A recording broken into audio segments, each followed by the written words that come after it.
Hello everyone, मैं मिथुन सिंह स्वागत करता हूं आप सभी का। आशा करता हूं आप सभी बहुत अच्छे होंगे।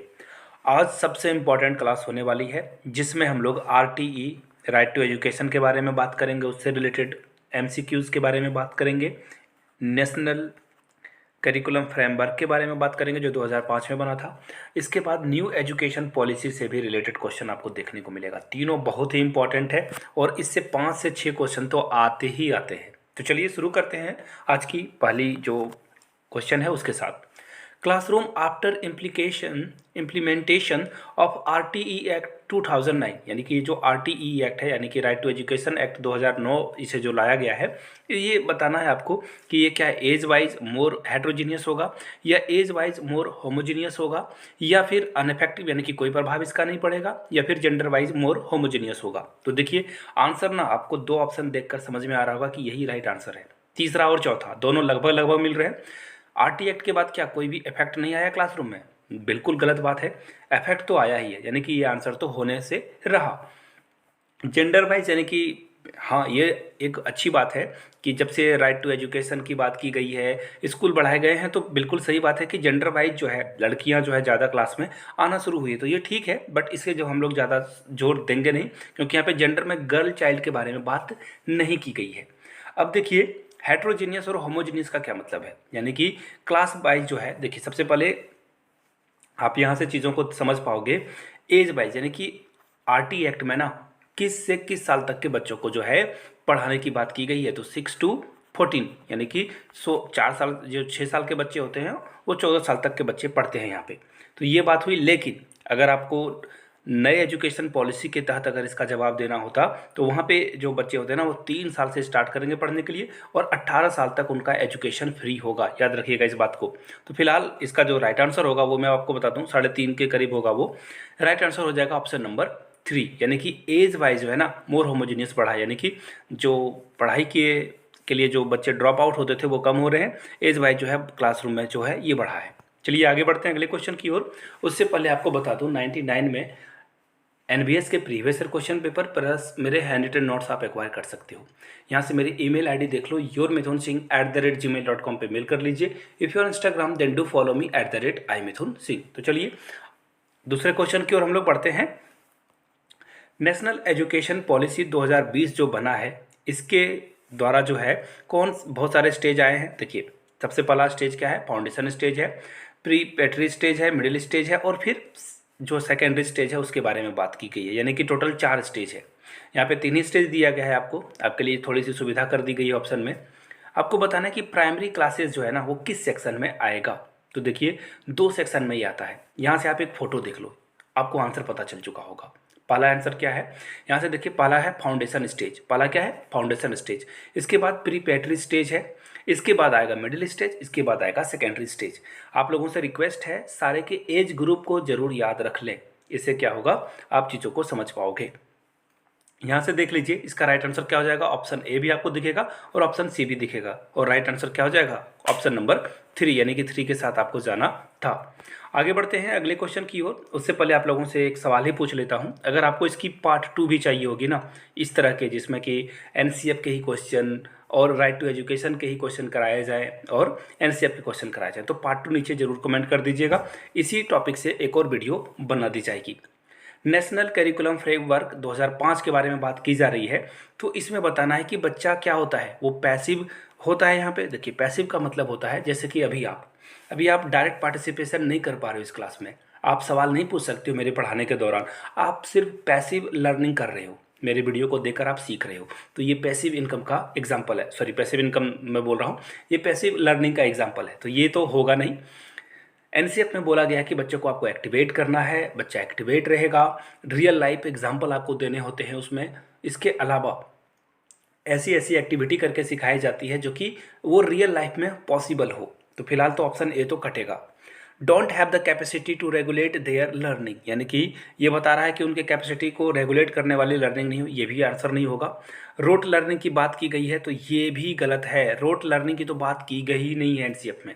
एनसीएफ में देखिए क्या क्या बातें बताई गई है वो मैं आपको एक बार दोहरा देता हूँ। पहली बात कि क्लासरूम में जो भी सीखा जाए वो बाहर के, यानी कि आउट वाले सिचुएशन में, आउट अगर वो बाहर से गांव में रहता हो तो गांव के अलग अलग चीज़ों को देखकर वो जो है चीज़ों को रिलेट कर पाए। सपोज कर लो कि उसने ग्रेविटेशन पढ़ा तो वो पेन को गिरा कर देख सकता है, चप्पल को गिरा कर देख सकता है, जूते को गिरा कर देख सकता है कि ये ग्रेविटेशन का रूल है। यानी कि उसे उसे जो है रियल लाइफ में अपने घर के आसपास देख पाए। अगर सपोज कर लो कि उसने चीज़ों को डूबने, कोई चीज़ पानी में तैरता है या डूब जाता है, ये चीज़ उसको स्कूल में पढ़ाई गई है। अब वो घर जाकर पानी में जो है अपने घर के आसपास जो चीज़ें हैं वो डालकर पानी में देखेगा, तो ये हुआ रियल लाइफ एग्जाम्पल। तो यहाँ पे पूछा गया है कि रोट लर्निंग के द्वारा पढ़ाया जाए। बिल्कुल नहीं, ये तो एनसीईआरटी बोलता ही नहीं कि रोट लर्निंग आपको पढ़ाना है, नहीं। तो ये मैंने पहला स्टेप बताया आपको कि क्लासरूम को बाहर से रिलेट करके पढ़ाना है। दूसरा कि रोट लर्निंग को ख़त्म कर देना है, रोट लर्निंग बिल्कुल नहीं होनी चाहिए। तीसरा, आपको लचीलापन दिखाना होगा, यानी कि क्लासरूम में जो है लचीलापन होना चाहिए, फ्लेक्सिबिलिटी होनी चाहिए। बच्चे को जो भी पूछना है पूछने दीजिए, आप उसको सेटिस्फाई करना है, आपको बच्चे के जिज्ञासा को जो है अच्छे से समझा देना है, उसे जो है अंडरस्टैंड करना है। तीसरी बात, बुक सेंट्रिक क्लास जो है एजुकेशन नहीं दी जाएगी, बुक एजुकेशन नहीं दी जाएगी, बुक इस चीज़ों को हटाया गया है। चाइल्ड सेंटर जो है इसे किया गया है, यानी कि बच्चों को ध्यान में रखकर जो है पैटर्न बनाया गया है, करिकुलम बनाया गया है। अगला जो आखिरी है वो है आस्थावान, यानी कि आपको एक अच्छा सिविल जो है सिटीजन बनाना है, एक अच्छा नागरिक बनाना है जो देश के प्रति जो है कर्तव्य को भी याद रखे। अधिकार की बात की ही जाती है, लेकिन आपको कर्तव्य के बारे में भी जानना है, एक अच्छा सिटीजन बनना है, आपको वोट डालना है, साफ सफाई रखनी है अपने आसपास, है ना, लोगों को जागरूक करना है बीमारियों के बारे में। तो नेशनल करिकुलम जो फ्रेमवर्क है इसमें इन चीज़ों को ऐड किया गया है। तो फिलहाल ये तीनों ऑप्शन कटेंगे। राइट आंसर होगा आपका ऑप्शन नंबर 4, यानी कि एक्टिव रोल। देखिए ये कुछ, देखिए एक और आप लोगों से रिक्वेस्ट रहेगा, अगर आपको एक पॉजिटिव वर्ड, टैग वर्ड की भाषा में अगर बोली जाए, यूट्यूब की भाषा में, अगर आपको एक पॉजिटिव और नेगेटिव वर्ड पे एक टैग वर्ड वाली वीडियो चाहिए तो PN आप जो है या फिर टैग वर्ड जरूर लिख देना, तो उस पर एक वीडियो मैं बनाने की कोशिश करूँगा। फिलहाल राइट आंसर होगा आपका ऑप्शन नंबर 4, यानी कि एक्टिव रोल की बात की गई है। चलिए आगे बढ़ते हैं क्वेश्चन नंबर 4 की ओर। As per national education policy NEP की बात की जा रही है, तो कैसा एजुकेशन होना चाहिए। जहाँ पे नेशनल ये जो एजुकेशन पॉलिसी आई है, NEP आई है, ये सिर्फ देखिए जहाँ भी आपको देखिए, जब भी ओनली वर्ड दिखे ना आपको इससे दूर भागना है। जब भी आपको ओनली दिख जाए इसको नमस्ते करके आगे बढ़ जाना है आपको। ये नेगेटिव वर्ड है, तो इस पर अगर वीडियो चाहिए तो प्लीज़ कमेंट करना, मैं इस पर वीडियो बनाने की कोशिश करूँगा। फिलहाल मैं आपको बता दूँ ओनली वर्ड से आपको क्या करना है, दूर भागना है। तो ये ऑप्शन आपका कट गया। अब देखिए बचा कौन, दूसरा, फोकस ऑन प्रॉब्लम सॉल्विंग, यानी कि बच्चा जो है प्रॉब्लम सॉल्विंग पे जोर देगा। बिल्कुल सही बात है। सपोज कर लो कि आपने बच्चे को पढ़ाया कि जो भारी जानवर होते हैं, आई मीन जिनका वेट ज़्यादा होता है, और कुछ जानवर जिनके वेट कम होते हैं वो तेज़ी से दौड़ पाते हैं। तो अब इस एक्टिविटी को करने के लिए आप अगर सिर्फ बुक के लैंग्वेज से पढ़ा दोगे तो बच्चा नहीं सीख पाएगा अच्छे से। आप उसे बोलोगे कि भैया कल घर जाना आप आराम से, और आसपास के जो भी जानवर दिखते हैं एक पेज में उसका नाम आप लिख लेना, दूसरे पेज में आप क्या करना, इसे डिवाइड कर देना। एक तरफ लिख देना भारी वजन वाले और एक हल्के वजन वाले, और उनका जो है आपको क्या करना है, नाम मेंशन कर देना है। तो बच्चा देखना इधर रैबिट लिख देगा, हल्के वजन वाला है, तेज दौड़ता है चूहा, यहाँ पे इसका नाम लिख देगा। तो इस तरह से आप चीज़ों को पढ़ाओगे, तो ये तो बिल्कुल सही बात है। Develop critical thinking. देखिए क्रिटिकल थिंकिंग का मतलब क्या होता है। अगर मैं पूछ लूँ आपका नाम क्या है, आपका नाम हो सकता है चंदन, किसी का प्रिया, किसी का मोहित, किसी का रोहित, ये नाम आपके हो सकते हैं। लेकिन अगर मैं पूछ दूं आपका नाम रोहित ही क्यों पड़ा, या आपका नाम प्रिया ही क्यों पड़ा, या आपका नाम रोहित ही क्यों पड़ा, तो आप बताओगे कि नहीं, रोहित शर्मा एक क्रिकेटर है, उसके नाम से इंस्पायर होकर आपका नाम जो है रोहित रखा गया है। कोई बोल सकता है कि नहीं, मोहित मेरे दादाजी का भी नाम था तो मेरे पिताजी ने मेरा नाम भी मोहित रख दिया।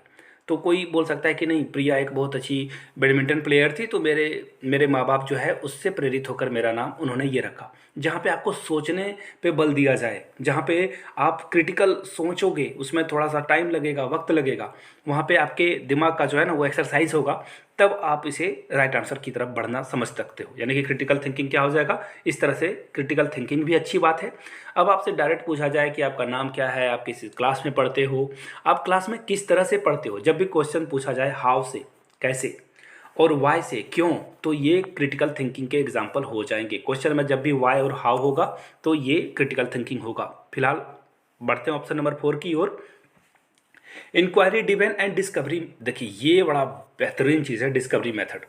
बच्चे को अगर आप बोल दोगे ना कि आपको अपने घर के आसपास जो है लिविंग थिंग्स और नॉन लिविंग थिंग्स को जो है कैटेगराइज करना है। तो बच्चा अपने घर के आसपास जाएगा, आप उसे लिविंग थिंग्स और नॉन लिविंग थिंग्स के बारे में अगर समझा दोगे कि लिविंग थिंग्स क्या करता है, सांस लेता है, वो अपने तरह से जो है अपने बच्चे रिप्रोड्यूस कर सकता है, और क्या कर सकता है, वो खाना भी खाता है और उसमें ग्रोथ भी होती है। नॉन लिविंग थिंग्स के साथ ऐसा नहीं होता है। तो अब जो है वो अपने घर के आसपास जाएगा, वो अपने घर के आसपास डॉग देखेगा, कैट देखेगा, रैट देखेगा, है ना, ऑक्स देखेगा, काव देखेगा, तो वो चीज़ों को डिस्कवर करके सीख पाएगा।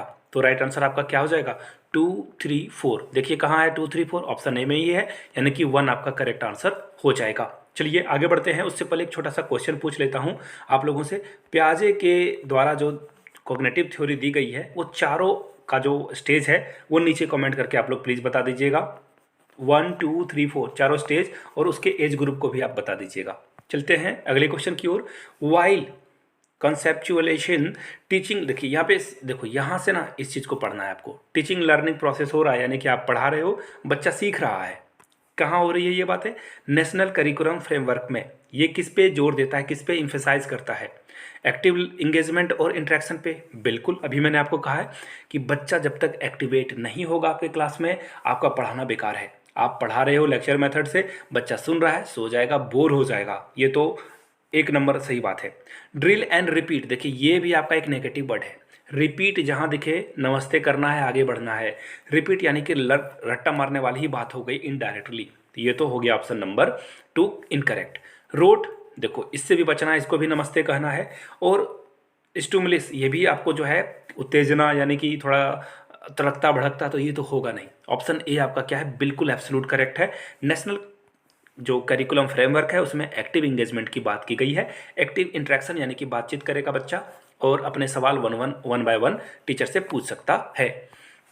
बढ़ेंगे क्वेश्चन नंबर 6 की ओर। Which of the following has not been, देखिए नॉट पूछ दिया गया है, not been promoted by NCF. NCF के द्वारा जो है किस तरह की बातें नहीं की गई है। डिसेबिलिटीज़ को ध्यान में रखना है आपको। देखिए ऑप्शन देखकर आप गलत कर दोगे। आप डिसेबिलिटी यानी कि डिफरेंट जो बच्चे होते हैं, अगर कोई सुन नहीं सकता है, बोल नहीं सकता है, देख नहीं सकता है, चल नहीं सकता है, तो ऐसे बच्चे को कैसे सिखाया जाए।